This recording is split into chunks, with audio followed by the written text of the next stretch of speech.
Alors, comme promis, une petite vidéo sur les variables de type texte, donc les variables ouvertes, questions ouvertes, suite à la question de Pauline qui me demandait comment faire pour cibler des mots, se rendre compte des occurrences de différents mots ou phrases dans les commentaires. Donc, pour faire ça, c'est très simple. Au lieu de classer numérique, on va classer texte, tout simplement. Classement lexical. Là, on choisit notre question. Donc, je vais prendre l'exemple de quel est ton défaut principal. Voilà. Là, vous faites continuer.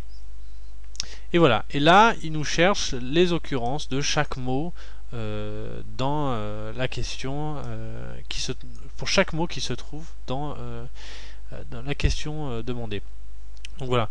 Donc là, on se rend compte que il y a 3 individus qui utilisent donc en tout il y a 3 occurrences de tête en l'air qui concernent 3 individus, 10 fois nerveuse, 11 fois susceptible, 27 fois lunatique, 33 fois susceptible. Donc voilà. Qu'est-ce qu'on peut faire ici? On peut faire plusieurs choses. On peut marquer les choses. Donc par exemple, on cherche une expression en particulier, râleuse par exemple. Râleuse, ça s'écrit râleuse. Ok, pof, il nous trouve les occurrences râleuses. On peut aussi marquer, donc par exemple, si moi je veux les 3 expressions les plus fréquentes. Donc voilà, il nous les trouve. Lunatique, susceptible. Et la dernière, timide. Voilà. Donc on peut faire ça.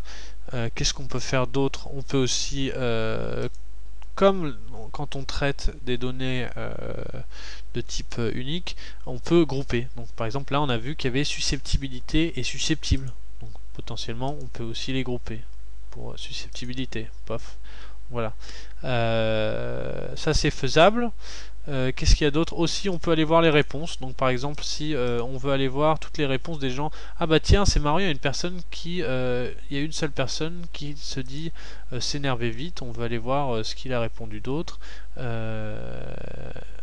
Réponse, pof.